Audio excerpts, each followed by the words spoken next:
اعوذ باللہ من الشیطان الرجیم بسم اللہ الرحمن الرحیم الحمد للہ رب العالمین والصلاة والسلام علی اشرف الانبیاء والمرسلین وآلہ الطیبین الطاہرین۔ اعوذ باللہ من الشیطان الرجیم فإن اعرضوا فقل انذرتکم صاعقة مثل صاعقة عاد وثمود إذ جاءتهم الرسل من بين أيديهم ومن خلفهم ألا تعبدوا إلا الله قالوا لو شاء ربنا لأنزل ملائكة فإنا بما أرسلتم به كافرون۔ سورہ فصلت آیت 13۔ اگر یہ لوگ منہ پھیر لیں تو کہہ دیجئے میں نے تمہیں ایسی بجلی سے ڈرایا ہے جیسی بجلی قوم عاد و ثمود پر آئی تھی جب ان کے پاس پیغمبر آ گئے تھے ان کے سامنے اور پیچھے سے کہ اللہ کے سوا کسی کی بندگی نہ کرو، تو وہ کہنے لگے اگر ہمارا پروردگار چاہتا تو فرشتے نازل کرتا، پس جس پیغام کے ساتھ تم بھیجے گئے ہو ہم اسے نہیں مانتے۔ آسمان و زمین کی تخلیق کا ذکر ہوا، اس میں فرمایا کہ زمین کو 4 دنوں میں یہاں کے بسنے والوں کی ضرورتوں کا قابل بنایا، سواء للسائلین، ضرورت مندوں کے حاجتوں کے بالکل برابر، کسی ضرورت کی چیز کو اللہ تعالیٰ نے نہیں چھوڑا، سارا زمین میں فراہم کر دیا۔ اور پھر فرمایا کہ ہم نے آسمان اول کو ستاروں سے مزین کیا ہے، سماء دنیا، دنیا یعنی نزدیک ترین آسمان کو، ادنا تذکیر کے لیے اور دنیا مؤنث کے لیے، دنیا یعنی نزدیک ترین آسمان کو ہم نے ستاروں سے مزین کیا۔ آپ کو بتا دیا کہ ستارے جو ہے وہ آسمان اول میں ہیں، اور یہ جو جتنے کہکشائیں ہم دیکھتے ہیں اربوں کی تعداد میں، جو 10 ارب سال نوری سال روشنی کی رفتار پہ 10 ارب، اس سے بھی زیادہ وسیع و عریض ہے یہ آسمان اول۔ یہ ستارے جو ہے ان کو زینا سماء دنیا، سماء دنیا یعنی پہلے آسمان کو مزین بھی کیا، وحفظاً، اور ذریعہ تحفظ بھی کیا۔ یعنی اس سے معلوم ہوتا ہے کہ یہ ستارے جو ہے یہ ذریعہ ہے، یعنی آسمان اول میں بھی شیاطین جو ہے وہ نہیں گھس سکتے، یہ ستارے جو ہے ان کے لیے ان سے تحفظ بھی فراہم کرتے ہیں اور زینت بھی ہے۔ 2 باتیں عام وہ یہ ہے، تاثر یہ ہے کہ شہاب ثاقب جو ہے وہ شیاطین کو بھگانے کے لیے ہے، لیکن قرآن میں متعدد جگہوں پر اس بات کا ذکر ہے، سورہ صافات میں بھی اس کا ذکر آیا کہ یہ آسمان اول میں جو ستارے ہیں یہ بھی تحفظ بھی فراہم کرتے ہیں۔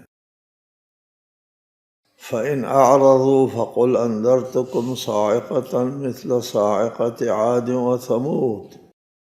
اگر یہ منہ پھیر لیں، یہ ساری باتیں، ساری آیات، ساری نشانیاں اور معجزے دکھانے کے بعد بھی اعرضوا، منہ پھیر لیں، قبول نہ کریں، تو ان سے کہہ دو کہ تم پر ایسی بجلی گرے گی جیسے قوم عاد و سمود پر گری تھی۔ قوم عاد و سمود جو ہے وہ عربوں کے ایریے میں، علاقے میں ہوتی تھی یہ قومیں، اور وہاں ان کی تباہ کاریوں کے آثار ان کے مشاہدے میں آتے تھے۔ روز سفر کرتے ہوئے شام اور لبنان، فلسطین وغیرہ کی طرف، تو ان کو نظر آتا تھا قوم عاد و سمود کے علاقے، اور ان کے تباہ حال کا علم ہوتا تھا۔ اذ جاءتهم الرسل من بین ایدیہم ومن خلفہم، جب رسول جو ہے وہ ان کے پاس آئے، ہم عاصر من بین ایدیہم بھی آئے، ومن خلفہم اور پیچھے سے بھی آئے، گزشتہ انبیاء اور ان کے معاصر انبیاء، دونوں کو ان لوگوں نے رد کر دیا ہے کہ ہر طرف سے اللہ تعالیٰ نے ان کے اوپر جال بچھایا تھا، جس طرح شیطان جو ہے وہ گمراہی کا جال بچھاتا ہے۔ شیطان بھی کہتا ہے نا،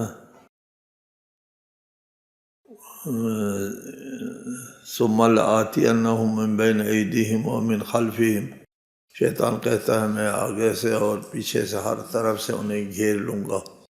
شیطان ہر طرف سے گھیر لیتا ہے، رحمان بھی ہر طرف سے ہدایت کا سامان فراہم فرماتا ہے۔ تمام انبیاء مبعوث کیے، کیا کہہ کہ اللہ تعبدوا الا اللہ، اللہ کے علاوہ کسی کی عبادت نہیں کرنا ہے، یہ پیغام دے کر کے بھیجا۔ تو رد عمل یہ تھا مشرکین کا کہ ہم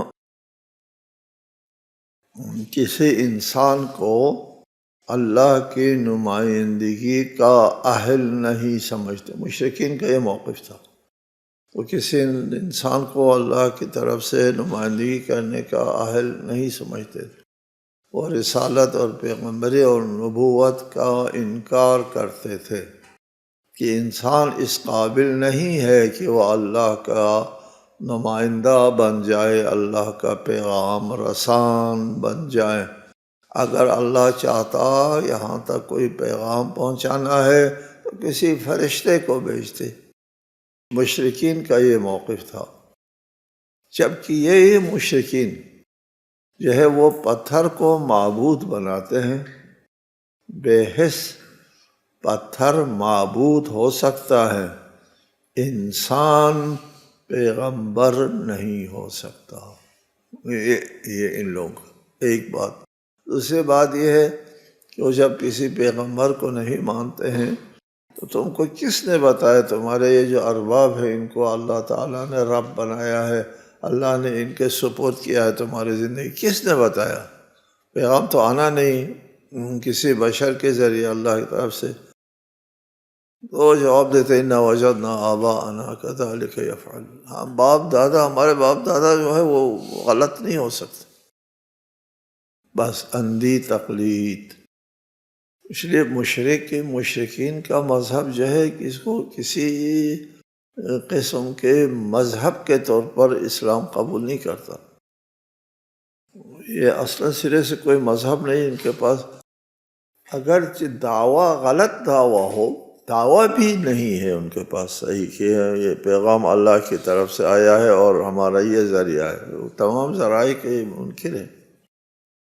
فَأَمَّا عَادٌ فَاسْتَكْبَرُوا فِي الْأَرْضِ بِغَيْرِ الْحَقِّ وَقَالُوا مَنْ أَشَدُّ مِنَّا قُوَّةً أَوَلَمْ يَرَوْا أَنَّ اللَّهَ الَّذِي خَلَقَهُمْ هُوَ أَشَدُّ مِنْهُمْ قُوَّةً وَكَانُوا بِآيَاتِنَا يَجْحَدُونَ۔ مگر عاد نے زمین میں ناحق تکبر کیا اور کہا ہم سے بڑھ کر طاقتور کون ہے؟ کیا انہوں نے دیکھا نہیں کہ جس اللہ نے انہیں پیدا کیا ہے وہ ان سے زیادہ طاقتور ہے؟ اس طرح وہ ہماری آیات کا انکار کرتے تھے۔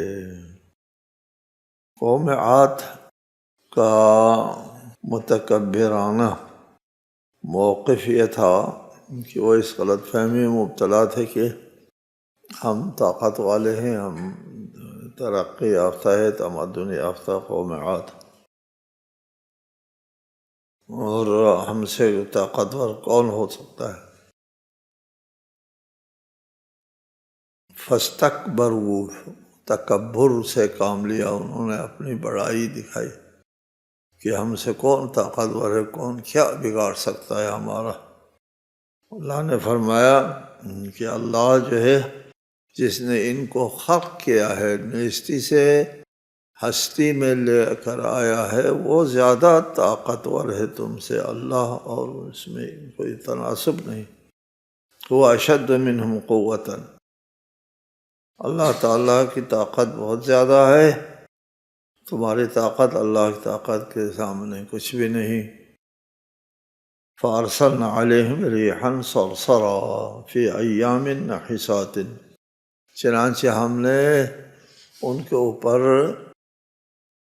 منحوس ایام میں ان پر طوفانی ہوا چلا دی۔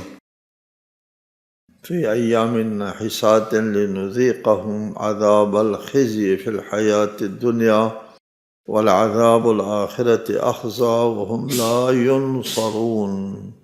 تو ہم نے منحوس ایام میں ان پر طوفانی ہوا چلا دی تاکہ ہم دنیاوی زندگی میں انہیں رسوائی کا عذاب چکھا دیں، اور آخرت کا عذاب تو زیادہ رسوا کن ہے، اور ان کی مدد بھی نہیں کی جائے گی۔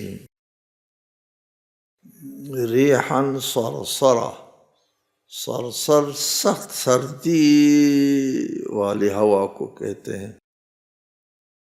بعض نے کہا ہے سخت آندھی، صرصر سخت سردی نہیں بلکہ سخت آندھی، تیز ہوا چلا دی، اور اس تیز ہوا کی وجہ سے ان کی آبادیاں تباہ ہو گئی، سب ختم ہو گئے۔ فی ایام، یہ تیز ہوا کئی دن جو ہے وہ چلتی رہی۔ فی ایام، کئی دن یہ تیز سرد ہوا چلتی رہی، اس سے سب لوگ وہ تباہ ہو گئے، مر گئے، ان کے مکانات بھی تباہ ہو گئے، وہ خود بھی مر گئے۔ فی ایام نحسات، یہ سزا چند منحوس دنوں میں انہیں دی گئی۔ یہ دن اس قوم کے لیے منحوس تھے، ان کے لیے یہ ایام جو ہے وہ نحوست لے کر کے آئے تھے۔ اس سے یہ نہیں ثابت ہوتا کہ مہینے کے ایام میں کچھ ایام منحوس ہوتے ہیں، کچھ ایام سعد ہوتے ہیں، سعد و نحس کے ایام ہوتے ہیں، جیسا کہ عام مشہور ہے۔ ایسا نہیں ہے، یہ ہمارے ہاں بھی مستند نہیں ہے کہ مہینے کے ایام وہ ہوتے ہیں، کوئی ساعت ہے، کوئی کیا ہے۔ البتہ یہ قمر در عقرب کے دنوں کے بارے میں ہے روایت میں، یہ جو قمر در عقرب ہے ان دنوں میں شادی وادی اور دیگر کاموں کے لیے اچھا نہیں ہے، باقی دنوں کے لیے ثابت نہیں ہے۔ ادھر منحوس کہا ہے ایام کو، یہ اس قوم کے لیے منحوس ہے جن دنوں میں ان کو تباہ کر دیا آندھی نے۔ لنذیقہم عذاب الخزی فی الحیاۃ الدنیا، کہ ان کو دنیا میں رسوائی کا عذاب، جو عذاب الخزی، الخزی رسوائی، رسوائی کا عذاب دنیا میں دے دے، اور آخرت میں تو عذاب بہت بڑا ہوگا اس سے۔ وَأَمَّا ثَمُودُ فَهَدَيْنَاهُمْ فَاسْتَحَبُّوا الْعَمَى عَلَى الْهُدَى فَأَخَذَتْهُمْ صَاعِقَةُ الْعَذَابِ الْهُونِ بِمَا كَانُوا يَكْسِبُونَ۔ اور ادھر سمود کو تو ہم نے راہ راست دکھا دی تھی، مگر انہوں نے ہدایت کی جگہ اندھا رہنے کو پسند کیا، تو انہیں ان کے اعمال کے سبب ذلت آمیز عذاب کی بجلی نے گرفت میں لے لیا۔ جی سورہ اعراف میں بھی اس کا ذکر آیا، سورہ عنکبوت میں بھی ذکر آیا، کہ سورہ ہود میں بھی آیا کہ ان کے جو ہے وہ عذاب نازل ہو گیا صاعقہ کی شکل میں، صاعقہ زوردار یہ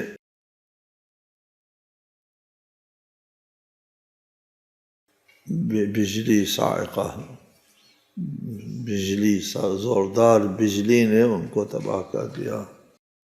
جی آج کل بھی کبھی کبھار یہ واقعہ پیش آتا ہے نا، آسمانی بجلی گرنے سے یہ ہوا سو ہوا، لیکن اس قوم کے اوپر جو پوری قوم پر جو ہے وہ آسمانی بجلی گری اور تباہ ہو کر تہس ختم کر دی۔ وَنَجَّيْنَا الَّذِينَ آمَنُوا وَكَانُوا يَتَّقُونَ، اور ہم نے انہیں بچا لیا جو ایمان لے آتے تھے اور تقوی اختیار کرتے تھے۔ اس سے معلوم ہوتا ہے کہ قوم سمود میں چند لوگ ایمان لے آئے تھے پیغمبر صالح پر، وَكَانُوا يَتَّقُونَ، وہ اپنے آپ کا اپنا بچاؤ کرتے تھے، تقوی نے بچاؤ، اپنا بچاؤ کرنے والے لوگ تھے۔ انہوں نے پیغمبر کی نصیحتوں کے اوپر توجہ دی، ایمان لے آئے تھے، ان کو اللہ تعالیٰ نے بچا لیا ہے۔ جس طرح قوم لوط کے بارے میں ہے کہ حضرت ابراہیم سے جب فرشتوں نے کہا کہ ہم قوم لوط کی طرف اللہ تعالیٰ نے بھیجا ہے ہم کو، قوم لوط پر ہم عذاب نازل کرنے والے ہیں، تو حضرت ابراہیم نے کہا کہ ان میں لوط ہے، تو فرشتوں نے کہا ہم کو پتہ ہے لوط ہے، بلکہ اللہ تعالیٰ کا ایک ارشاد ہے، ہم کو تعجب ہوتا ہے کہ حضرت ابراہیم نے اللہ سے بحث کی۔ قوم لوط کے اوپر جب عذاب ڈالنے کا فیصلہ بتایا گیا، اللہ تعالیٰ نے حضرت ابراہیم کو یجادلنا فی قوم لوط، ابراہیم لوط کے قوم پر عذاب کے سلسلے میں ہم سے بحث کرتے تھے۔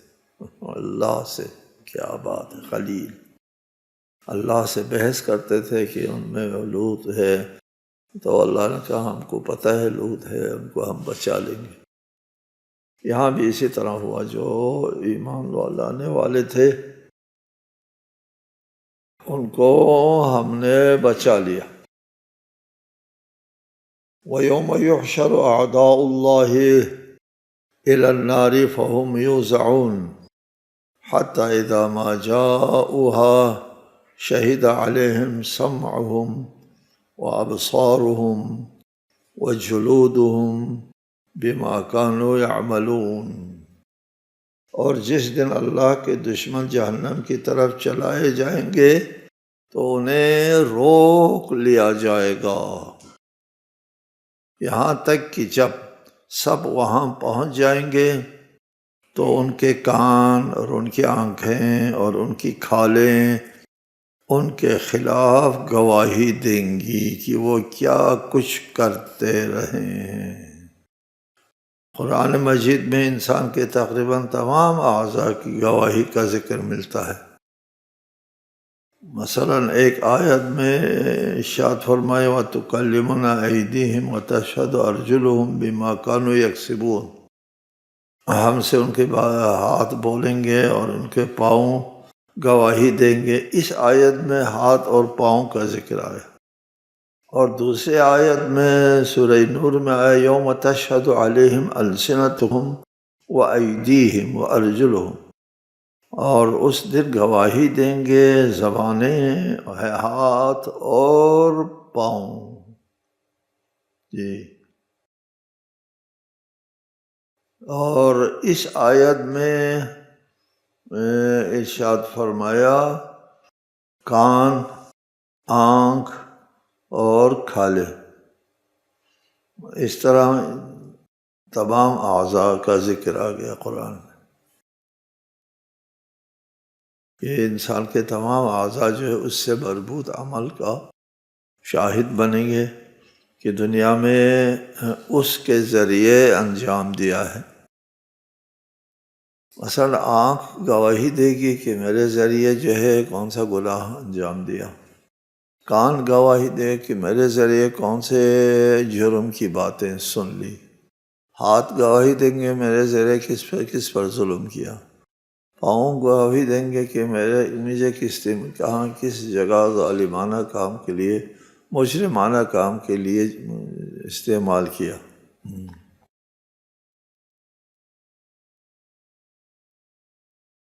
اس کا مطلب یہ ہے کہ دنیا میں جو بھی کام جس عضو کے ذریعے صادر ہوا ہے وہ عضو قیامت کے دن گواہی دے گا۔ جی، اس سے ایک یہ بات ہے کہ آپ کے لیے بتایا گیا ہے کہ انسان کا مادی جسم بدلتا رہتا ہے، ہر 7 سال میں ہمارا پورا مادی وجود بدل جاتا ہے۔ آپ کو بتایا ہے کہ ہم ہمیشہ تحلیل میں ہیں، جی ہمارا جسم منحل ہو رہا ہوتا ہے اور اس کی جگہ کھانا وانا کھا کر کے ہم تدارک کرتے ہیں۔ یہ بھی آپ کو بتایا کہ ہم باہر سے مادہ اپنے اندر داخل کرتے ہیں اور اپنے وجود سے انرجی خارج کرتے ہیں۔ یہ درآمد و برآمد سے عبارت ہے ہماری زندگی۔ جب ہم برآمد کرتے ہیں ہمارا اپنا وجود خرچ ہوتا ہے، صرف ہوتا ہے۔ آپ کو بتایا جب ہم کوئی کام کرتے ہیں، عمل کرتے ہیں، تو اس کا مطلب یہ ہے کہ ہم اپنا وجود خرچ کرتے ہیں۔ کیا خرچ ہوتا ہے؟ آپ کوئی کام کرتے ہیں اس میں کیا خرچ ہوتا ہے؟ آپ کا اپنا وجود خرچ ہوتا ہے۔ جی، آپ بات کرتے ہیں تو بہت سارے جو آپ سے مربوط ہے، جو آپ کی بات سے مربوط ہے، وہ مواد جو ہے سیلز انرجی میں تبدیل ہو کر کے وہ سیل ختم ہو جاتے ہیں۔ میں آپ سے گفتگو کر رہا ہوں، میرے اربوں سیل جو ہے وہ جا رہے ہوتے ہیں، خرچ ہو گئے، ٹھیک ہے؟ یہ میری زبان سے مربوط ہے۔ قیامت کے دن جب مجھے اٹھایا جائے گا تو میری گواہی، میرے اس عمل کی گواہی زبان نے دینا ہے۔ زبان کو ہلا کر کے جو سیل جو ہے خرچ کیا، انرجی میں تبدیل کیا ہے، وہ سیل دوبارہ تجسم اعمال، دنیا میں آپ مادہ اپنے وجود کے اندر لیتے ہیں، انرجی نکالتے ہیں، اور وہ انرجی قیامت کے دن دوبارہ مادے میں تبدیل ہو کر کے آپ کے سامنے آ جاتا ہے۔ جی، تجسم اعمال، عمل جیسے جسم ہو کر کے آپ کے سامنے آ جاتا ہے۔ قیامت کے دن آپ یہ سوال نہیں اٹھا سکتے کہ میں نے ایک زبان سے گناہ سرزد کیا تھا جوانی میں، اور جب میں 80-90 سال میں دنیا سے جاتا ہوں اس وقت تک میرا جسم کئی بار بدل چکا ہے، اور میرا جسم جو قبر میں دفن ہے، اس بیچارے بوڑھے جسم نے تو کوئی خاص گناہ نہیں کیا تھا۔ گناہ 7 سال پہلے، 7 سال کے بعد بدلتا ہے نا، تو 7 سال پہلے جو ہے میری عمر کے جو ہے اس وقت کیا تھا سارا گناہ۔ اب یہ جو 7 سال آخری عمر کا حصہ ہے اس میں نے کوئی خاص گناہ نہیں کیا۔ قبر سے اٹھائیں گے، میرے جسم سے گواہی لیں گے، کیا مطلب؟ جی، کیا جواب دیں گے آپ؟ جواب دیں گے دنیا میں جو ہم نے انرجی عمل کے ذریعے کیا ہے وہ سٹور ہے، محفوظ ہے۔ قرآن آیات ہے، متعدد آیات، محفوظ ہے تمہارا عمل، اور وہ دوبارہ جو ہے وہ تجسم اعمال کے ذریعے جو ہے وہ دکھایا جائے گا۔ جس وقت آپ نے جو عمل کیا ہے اس وقت جو انرجی آپ نے خرچ کیا ہے جو جن سیلوں کو آپ نے خرچ کیا ہے وہ سیل دوبارہ اٹھائے جائیں گے، دکھائیں گے، جی دو، وہ اللہ کے لیے کوئی مشکل کام ہے؟ جی کوئی مشکل کام نہیں۔ جو کام آپ نے جس جسم سے لیا ہے، آپ کو متعدد جسم آتا جاتا رہا ہے، لیکن جو کام آپ نے جس جسم سے لیا ہے وہ حاضر کیا جائے گا۔ قرآن مجید میں ہے جو عمل آپ نے کیا ہے وہ سب جو ہے وہ محضرہ، حاضر کیا جائے گا۔ یہ ایک بات یہ ہے۔ دوسری بات یہ ذہن میں رکھنا ہے کہ ہمارے اعضاء و جوارح جو ہمارا سیل ہے، سیل یہ شعور رکھتے ہیں، یہ گواہی دے گئے کہ مطلب کیا ہے؟ گواہی دیں گے کہ جس وقت عمل سرزد ہو رہا تھا اس وقت یہ سمجھ رہے تھے، تبھی تو گواہی دے سکتے ہیں۔ اس وقت یہ شاہد تھے، حاضر تھے، دیکھ رہا تھا۔ ہمارا سیل جو ہے ان میں شعور ہے، اس شعور کے تحت اس وقت دنیا میں وہ گواہی اخذ کرتے ہیں، گواہی لیتے ہیں اور قیامت کے دن گواہی ادا کرتے ہیں۔ اگر دنیا میں شعور نہ ہوتا، آخرت میں شعور دیا جاتا تو پھر گواہی دینے کا حق نہیں پہنچتا کہ مجھے تو پتہ نہیں چلا، اس وقت میرے اندر شعور نہیں تھا، یہ ابھی میں کیسے گواہی دے سکتا ہوں؟ میں نے دیکھا نہیں، سنا نہیں، سمجھا نہیں۔ گواہی نہیں دے سکتا اگر شعور نہیں ہے۔ شعور ہو تو گواہی دے سکتا ہے۔ تمام اعضاء و جوارح اپنی جگہ شعور رکھتے ہیں، یعنی ہمارے جسم کا ہر سیل شعور رکھتا ہے اور اس کے سامنے گناہ سرزد ہوتا ہے اور اس کو یاد بھی رہتا ہے، بھولتا نہیں ہے، ہاں جی، اور کل قیامت کے دن وہ گواہی دیتا ہے۔ اور صاحب جسم جو ہے وہ احتجاج کرے گا، احتجاج کرے گا، کیوں بات کی؟ کل کی آیت میں آ جائے گا وہ کیوں ہمارے خلاف تم نے گواہی دے دی۔ السلام علیکم ورحمۃ اللہ وبرکاتہ۔